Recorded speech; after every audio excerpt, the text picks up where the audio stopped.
Buenas tardes, nosotros somos el equipo número 3. Nuestro tema es la filosofía de la educación cristiana, marxista y liberal, y su impacto en la educación actual. Los integrantes son Marta Leticia Figueroa Florentino, Leonides Merlina Aguirre, Carlos Abisaí Gallegos González y su servidora Sandra Trujillo Castillo. A continuación, mi compañero Carlos explicará el tema de la filosofía de la educación cristiana. La filosofía cristiana pues ha planteado muchos problemas a lo largo de la historia de el pensamiento humano y moderadamente y modernamente ha sido objeto de diversas interpretaciones, y hay unos que niegan rotundamente que tenga alguna validez y otros que declaran que es la única forma posible de hacer pues una genuina y mejorada filosofía. Pero pues vamos a un poco de historia acerca de la filosofía cristiana, y para ello vamos a ver el origen de la filosofía cristiana. ¿Quiénes fueron los dos fundadores, por así decirlo? Pues los dos principales iniciadores de la filosofía cristiana son Clemente de Alejandría y el filósofo y teólogo Orígenes. Bueno, para ello se convirtieron ellos dos en los fundadores de la filosofía cristiana. Ciertamente el término de filosofía cristiana ha planteado muchos problemas a lo largo de la historia del pensamiento. Para ello, la filosofía cristiana se divide en tres periodos. El primer periodo es el antiguo o de iniciación, que data del siglo I al siglo IV. Y para ello tenemos estos grandes personajes. Los primeros son los padres apostólicos, o aquellos sacerdotes, obispos, que tienen la autoridad apostólica, que conocieron directamente a los apóstoles de Jesús, que son del primer siglo. Y para ellos fueron pensadores en cuya vida transcurrió en los tiempos apostólicos, que va desde San Clemente de Roma. Para ellos tenemos a los padres de la iglesia, o el tiempo de los patriarcas o patrística, que va del siglo II al siglo IV, con excepción de San Agustín de Hipona, y pues ya que con ellos no crearon un sistema filosófico completo, sino a medias. Para ello, pues San Agustín de Hipona pues tiene ideologías platónicas que las convierte pues en ideologías cristianas o en pensamientos cristianos. Y para ello hay un libro que se llama La Ciudad de Dios, que es de San Agustín, y aquí podemos ver todos sus pensamientos platónicos, que les da una tintura pues cristiana, ¿verdad? Para ello también tenemos el pensamiento agustiniano, en el cual pues dominará la filosofía medieval hasta el siglo XIII, en que surgirá Tomás de Aquino, o el tiempo tomístico. Para ello están los padres apologistas del siglo II. En ellos destacan San Justino y Tertuliano. Ellos defendieron al cristianismo de los ataques paganos. Filosóficamente no tenían gran interés en generar su postura frente a la filosofía pagana, la cual pues es adversa. La escuela cristiana de Alejandría, ya dados en el siglo II y III, primeros intentos de exposición a una sistemática del pensamiento cristiano en términos filosóficos. Ellos reivindicaron el cristianismo como la expresión más perfecta del pensamiento filosófico, el cual tuvo como fin ilustrar y formar a los cristianos y atraer a los gentiles o paganos a la fe cristiana. Y entre ellos pues destacan San Clemente de Alejandría, Orígenes y Tomás de Kempis, ya que su postura conciliadora respecto de la filosofía. Y para ello tenemos los capadocios del siglo IV. En su enseñanza cristiana manejan todo el instrumental de la filosofía griega, y entre ellos destacan San Basilio, San Gregorio, San Nectariano, San Gregorio de Naciaceno y San Gregorio de Nicia, originarios de Cesarea de Capadocia. Para ello, pues entramos al periodo segundo de la transición de los siglos IV al siglo VI, en el cual encontramos el pseudo Dionisio, el cual pues es un personaje anónimo, probablemente del siglo V, en el cual gozará de gran prestigio entre los escritores cristianos del siglo IV al siglo VI. Para ello encontramos también a Boecio del 480 al 525, y él traduce y comenta algunos libros del órgano aristotélico del conocimiento que se tiene de Aristóteles de la Edad Media hasta el siglo XI, y se debe fundamentalmente a su aportación personal. Entre ellos también encontramos a Beda el Venerable de los siglos IV al VI, San Isidoro de Sevilla de los siglos IV al VI, quien funda una escuela para la formación del clero que actúa como foco de cultura para toda España. Escribe las etimologías, obra de carácter enciclopédico muy consultada en la Edad Media. Y para ello, pues entramos a la tercera etapa escolástica de los siglos IV al siglo XVI, en los cuales pues entran Juan Escoto de Erigenia, Anselmo de Canterbury, entran las escuelas de Cartes, de San Víctor, Tomás de Aquino, Alberto Magno, también entran Donus Scoto, San Buenaventura, Guillermo de Ockham, y la decadencia de los siglos posteriores. También vamos a ver a un personaje que en lo personal quise agregar, pero ya es de la época más contemporánea, y es Georges Lemaitre, el cual fue un sacerdote católico que se le conoce como uno de los primeros padres de la teoría del Big Bang, un gran aporte y un gran peso para la educación contemporánea, el cual pues corrigió a Albert Einstein, tuvo contacto con él y pues le corrigió en alguna de las posturas de la teoría del Big Bang. Él es uno de los primeros padres de la teoría del Big Bang. También podemos encontrar a Pascal, a Galileo, a Newton, Volta, o sea, grandes personajes que dieron grande influencia a la educación, ¿verdad? También tenemos a grandes santos como lo que es San Juan Bautista de la Salle, pedagogo. Tenemos también al primero que trajo la imprenta aquí a América, ¿cómo se llama? El primer obispo de México, Juan de Zumárraga. Podemos nombrar a infinidad de. Entonces, pues aquí podemos ver que la ciencia y la religión, la enseñanza y la fe, pues no van contrariadas, ¿verdad? Incluso la culturalización del mundo occidental, pues se debe gracias a la iglesia, ¿verdad? Gracias a la iglesia, a que pues se implementaron la culturalización, la enseñanza, ¿verdad? Entonces podemos ver grandes aportes pues de la iglesia. Pues bueno, hasta aquí mi tema de la filosofía cristiana y pues sus grandes aportes. Hay más, pero pues les nombro lo más sobresaliente, ¿verdad? Y pues como podemos ver, pues la cristianización trae cosas muy buenas. No solamente hay que ver lo negativo, sino hay más positivo que malo, ¿no? Bueno, este fue mi tema. Espero les haya agradado. Mi nombre es Carlos Isaí Gallegos González. Bueno, mi tema es la filosofía de la educación liberal. Con la educación liberal trata de aprender, a pensar por sí mismo, ya sea solos o en colaboración con otros. La educación liberal nos aleja un poco de las reglas de la autoridad por sobre el relativismo de la autofrustración. Leo Strauss pensaba en una educación liberal, que es una educación en la cultura, en tanto el cultivo intelecto y mejora de sus facultades. La educación liberal se alinea con una orientación humanista. Decía que ser liberal significa practicar la virtud de la liberalidad. El hombre genuinamente liberal era también el hombre genuinamente virtuoso. La educación liberal culmina en juicios fundamentalmente reflexivos, aprender sobre el pensamiento crítico, cultivar el espíritu crítico, no es solo un medio para llegar a un fin, sino parte de la meta misma.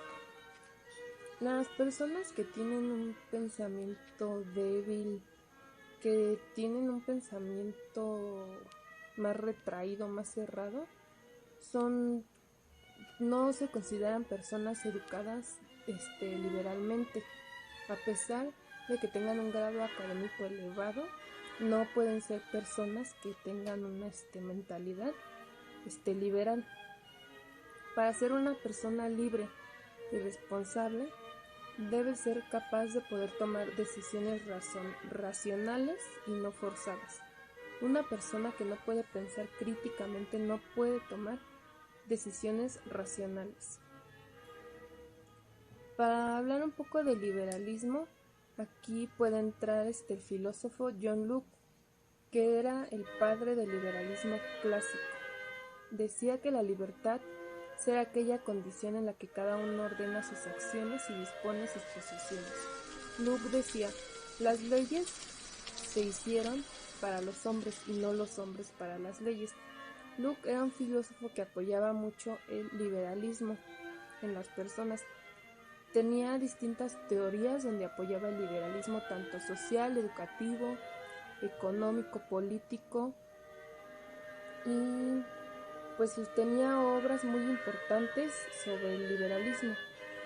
También un ejemplo de la educación liberalista para mí fue Alexander Neil y la escuela de Summerhill, una educación basada en la libertad. Aquí Alexander Neil fundó una escuela en donde los alumnos eran libres. No era una escuela con reglas, era una escuela libre y eran alumnos de todas las edades, donde si querían estudiaban, si no sentían su mentalidad con ganas de estudiar, podían estar libres. Ellos aprendían con base a la libertad. Era una escuela libre en que Alexander Neil fundó. Eso lo hizo con intenciones de que aprendieran más conscientemente los alumnos. Bueno, eso es todo. Hola compañeros y profesor. Bueno, a mí me tocó exponer lo que es la educación marxista. Mi nombre es Marta Leticia Figueroa y bueno, antes de pasar a lo que a los conceptos básicos de lo que es la educación marxista, a mí me gustaría que tuviéramos los conceptos en general que Marx mencionaba dentro de sus estudios del capitalismo y el socialismo. Hay que recordar que él fue un gran activista alemán que aportó grandes de sus estudios a lo que yo les acabo de mencionar, al capitalismo, al socialismo y al comunismo. Él trataba de estudiar a la sociedad. Le tocó vivir en una época donde estaba en gran auge lo que fue la cuestión industrial y la explotación del hombre. Entonces, Karl Heinrich Marx nació el 5 de mayo de 1818 en Treveris, en la ciudad de Prusia, y su familia era de origen judío. Se habían convertido al protestantismo. Él tiene 4 conceptos básicos que maneja de las relaciones dialécticas, donde retoma a Hegel, donde hace una antítesis. Tiene 4 conceptos básicos de relaciones dialécticas. La primera es la conciencia de sí, la segunda la conciencia psicológica, la tercera la conciencia de clase y la cuarta la conciencia social. La primera se va a tratar de tener una conciencia de que somos un ser, estamos separados de las cuestiones de la cuestión material, tenemos ciertas características establecidas como seres humanos. La conciencia psicológica se refiere a la conciencia de identidad, quién soy, a dónde voy, de dónde provengo, a qué clase social pertenezco. La conciencia de clase es la que nos va a brindar las necesidades del grupo social, y la conciencia social es el resultado de atender esas necesidades. Entonces, estos 2 conceptos son muy importantes para poder entender lo que va a ser la pedagogía marxista o la educación marxista. El materialismo histórico, él aquí nos muestra cómo fue evolucionando, o mejor dicho, no evolucionando, pero sí cómo se fue transformando el papel del hombre. Por ejemplo, teníamos al amo y teníamos al esclavo, teníamos al señor feudal y teníamos al siervo. Ahora tenemos al capitalista y tenemos al obrero. Bajo estos dos del capitalista y el obrero surgen tres conceptos básicos. La primera, que es la alineación y la enajenación, y la tercera, que es la falsa conciencia. Entonces todo va relacionado. ¿De qué se trata la alineación? Bueno, la alineación era ese extrañamiento que el ser humano tenía al no sentirse parte de un grupo de trabajo, de un grupo de personas, sino al contrario, se sentía parte de los medios de producción. ¿Cómo podíamos ver toda esta estructura? Bueno, tenían las fuerzas de producción, que eran los obreros, los medios de producción, que son la materia prima y las máquinas, y por último pues el dueño. Entonces la alineación es sentirse ajeno a, aunque yo esté produciendo algo con mis propias manos, no es mío porque sé que trabajo para un patrón.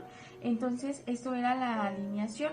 Y la enajenación, bueno, la enajenación era querer consumir esos mismos productos que yo realizo y los siento ajenos a mí, que no son parte, no son parte de lo que yo construí, de lo que yo hice, sino al contrario, yo se los tengo que comprar a mi patrón. Yo siempre he puesto un ejemplo muy especial en estas tres cuestiones que yo les voy a explicar más adelante con un pequeño video de los Simpson, y yo se los voy a explicar un poquito más adelante en lo que termino de explicar este tipo de conceptos. ¿Y qué es la falsa conciencia? La falsa conciencia es no entender a qué clase social pertenezco. Esto quiere decir que muchas veces nosotros gastamos lo que no tenemos, en pocas palabras. Busco comprarme a lo mejor unos tenis Nike, una iPad, el último teléfono, pero no gano para él. Entonces, aunque yo lo vaya pagando en diferentes abonos, eso quiere decir que es la falsa conciencia, no ubicarme que no tengo acceso a ese tipo de producto porque no gano ese dinero. La estructura y la superestructura son dos conceptos importantes también que tenemos que manejar para entender lo que más nos quiere decir con la educación. La estructura pues es toda la fuente material que nos rodea, ¿sí?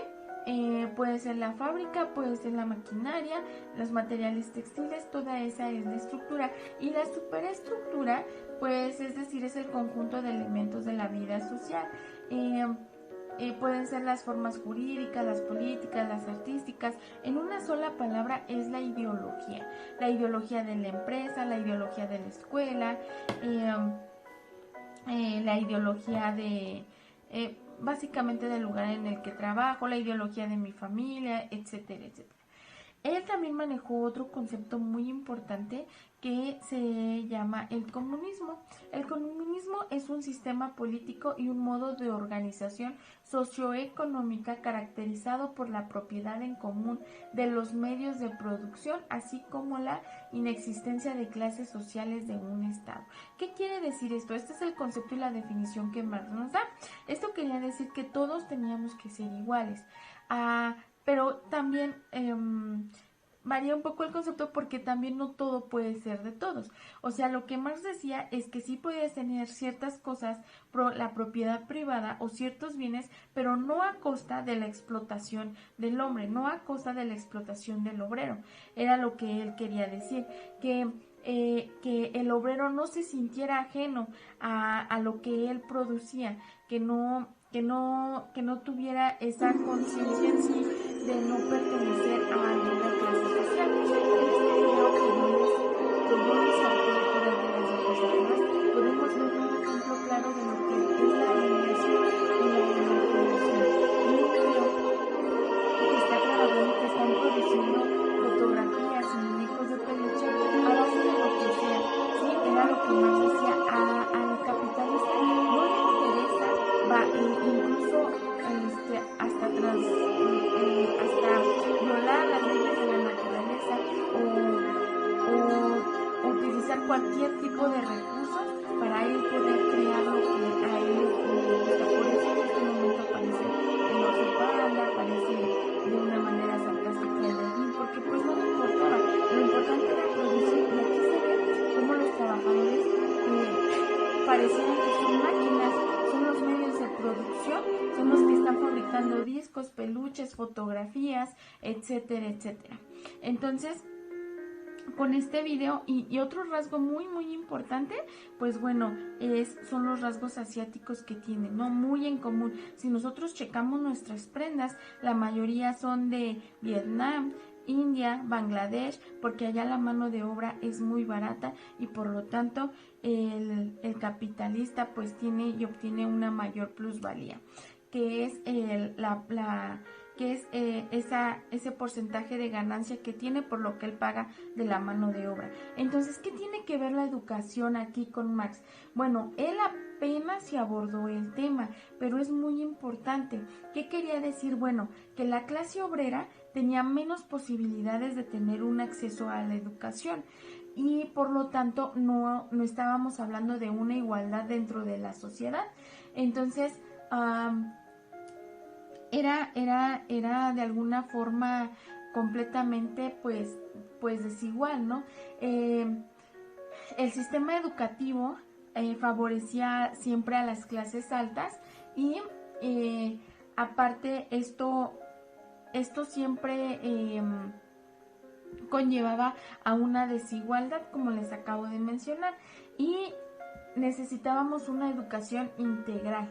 ¿Qué quería decir esto? Bueno, que la educación integral era que la educación tenía que ser para todos, igualitaria para todos, pero él tenía unos conceptos muy importantes. Carlos Marx sabía sobre los medios de producción, que son los instrumentos materiales en el proceso de trabajo, o sea, formar exactamente muy bien y preparar muy bien a todas las personas que tenían que ser parte de un medio de producción, o sea, a la parte obrera. Aquí Marx lo que nos dice es que debe de haber una unión entre enseñanza y producción, ¿sí? La educación tenía que abarcar 3 ámbitos: la física, la intelectual y la politécnica. ¿Qué quería decir esto? Bueno, que para Marx los niños tenían que ir a partir de los 9 años a trabajar también, pero no hablaba de una explotación infantil. Él hablaba acerca de que era muy importante que ellos se relacionaran para que ellos pudieran aprender mejor con la experiencia. Si bien es cierto es que iban a asistir a una escuela para que ellos tuvieran toda la parte teórica, de ningún modo convenía que a los niños se les separara de las personas grandes. Tenían que ir con ellos y los tenían que acompañar en la labor y en su trabajo para que ellos se dieran cuenta cómo funcionaba toda la parte del trabajo. Entonces hay algo que se llama superestructura, que era la ideología y la idea y la cuestión de las conciencias de los hombres y que estaban determinadas por su clase social. Mi compañero Merlín nos va a ayudar a ver cuáles son los aportes ya el día de hoy en la educación marxista, pero pues más o menos creo que nos suena a la cuestión de lo que va a ser el Politécnico, a lo que va a ser las escuelas técnicas también, que preparan en ciertos talleres, en ciertos oficios para que los alumnos o los egresados salgan y lo pongan en práctica. Él también tenía una cuestión muy importante con lo que el Estado tenía que hacer. Él decía que la escuela debe ser estatal en leyes y financiamiento. El resto es responsabilidad del municipio. La escuela fuera de la influencia neutra ante conflictos sociales y el Estado posee los suficientes recursos para poder gestionar la educación. ¿Qué quería decir esto? Que bueno, el Estado tenía que apoyar en cuestión de estructura, tenía que apoyar a todas las escuelas porque contaba con todos los beneficios y cuenta con todos los recursos necesarios para que apoyen esta cuestión a la educación. Y por el otro lado, también decía que en la cuestión de la superestructura, que en la cuestión ideológica, ni el Estado ni la Iglesia se tenían por qué meter, que ya la educación tenía que ser una educación laica, una educación de calidad, pero sobre todo que tenían que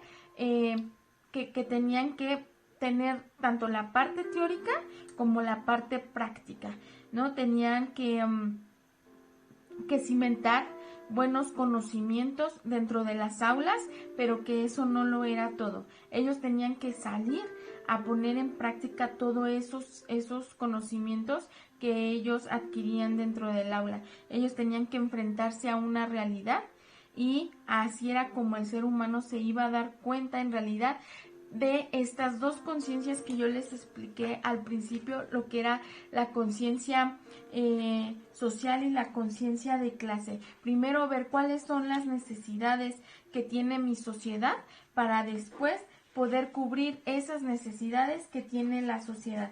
Entonces, básicamente esa es la educación marxista y se remite a esta cuestión práctica, esta cuestión técnica y esta cuestión también politécnica, que tiene sus características y que mi compañero Merlin les va a explicar en los aportes a la educación. Gracias.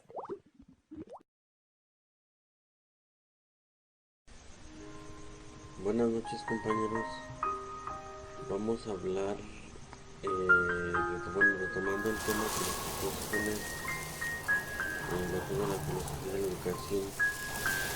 Vamos a hablar de las aportaciones de la religión cristiana en la educación. La educación cristiana incorpora nuevos elementos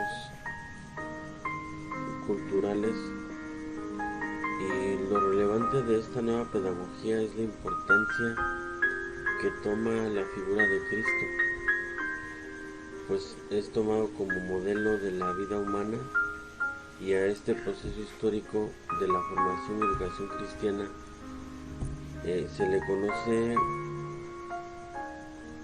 como educación cristocéntrica.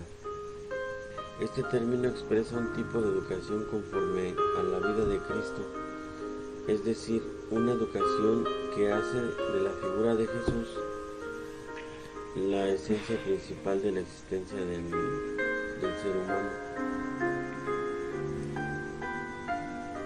Así, la educación y pensamiento cristiano tiene un amplio desarrollo cronológico e histórico.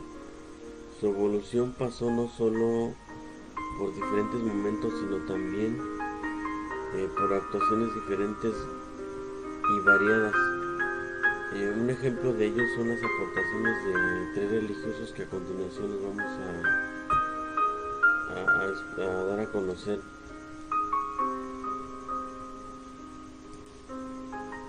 En primer lugar tenemos a San Pablo. La instrucción de San Pablo exhortaba a los padres a cuidar del cuerpo y del alma de sus hijos, y lo invitan al estudio de un oficio manual, pero principalmente difunde la importancia de una enseñanza de las verdades cristianas como medios para el supremo designio de la existencia. En segundo lugar tenemos a San Agustín. San Agustín logra que el cristianismo se vea como un medio de disciplina, al tiempo que la pedagogía como un proceso de contemplación. El punto de partida de su pedagogía es la contemplación conflictiva e inquietante en que se encontraba el hombre, en el cual se consideraba que a este como voluntad, por ello debía decir entre varios propósitos que en ocasiones eran contradictorios y antagónicos, y explicaba también las causas del fracaso pedagógico, en primera por la poca capacidad del maestro, y la segunda referente a la reiteración monótona del conocimiento. En tercer lugar tenemos las aportaciones de Santo Tomás de Aquino. son dos los factores esenciales del proceso educativo: principium scientiae y vis collativa. La primera se refiere a que el saber tiene determinada estructura susceptible de asimilarse, y la segunda, que el hombre posee la capacidad para asimilar dicha estructura. La demarcación entre la filosofía y ciencia religiosa llevada a cabo por Tomás de Aquino inició el proceso de independencia de la razón a partir del siglo siguiente y representó el fin de la filosofía medieval y el comienzo de nuestra filosofía moderna. A continuación vamos a tocar los puntos importantes de la aportación de Carlos Marx a la educación. En primer lugar, el primer punto que Carlos Marx podemos tomar es que él centra su estudio en el mundo del trabajo. El segundo es que para Marx la educación es parte del sistema de producción capitalista. Para él la escuela reproduce a la fábrica, y ambas producen y reproducen la división social del trabajo y la división entre trabajo físico e intelectual. Y uno de los últimos puntos que Carlos Marx aportó a la educación es que él decía que la escuela debería centrarse en la realidad del trabajo. Como lo habíamos mencionado anteriormente, Carlos Marx centró su estudio en el mundo del trabajo y la producción. Para él la educación es parte del sistema de producción capitalista, el cual es el medio de diferencias. En la producción social, para él, la escuela reproduce a la fábrica y ambas producen y reproducen la división social del trabajo y la división entre trabajo físico e intelectual. Por esto la escuela debería centrarse en la realidad del trabajo. Carlos Marx decía que la escuela era universal, gratuita y obligatoria. Referente a que decía que la escuela era universal y única, quiere decir que todos tenían que ir forzosamente a la misma escuela y la educación era la misma para todos. No había ninguna diferencia. Por último, vamos a hablar de las aportaciones del profesor Antonio Marina. Una de las que él básicamente decía que existe un derecho humano a la educación y que existe el derecho de los adultos a no ser educados o adoctrinados en contra de su voluntad por ningún grupo, secta o estado, y que el derecho de los menores también a ser educados adecuadamente por sus productores y que también tienen el derecho a estar subsidiados por el resto de la sociedad. Él dice que el contenido de ese derecho a la educación es respetar las elecciones educativas o no educativas de los adultos y proporcionar los medios materiales suficientes a los menores para que se instruyan.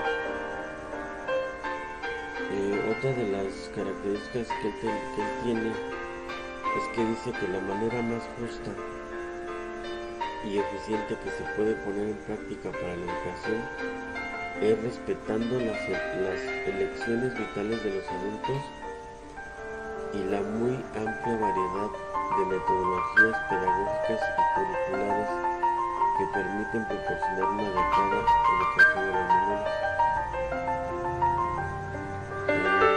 Y para terminar,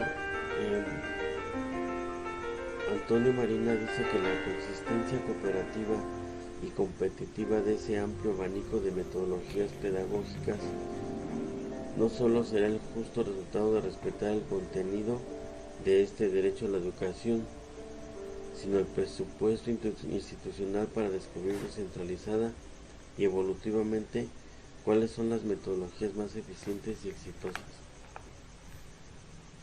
Bueno, con esto termino mi en la parte que me tocó del tema, que son de las aportaciones de la religión cristiana, del marxismo y de la parte liberal, que yo me atrevía a retomar las aportaciones de José Antonio Marina, pedagogo español. Gracias por su atención.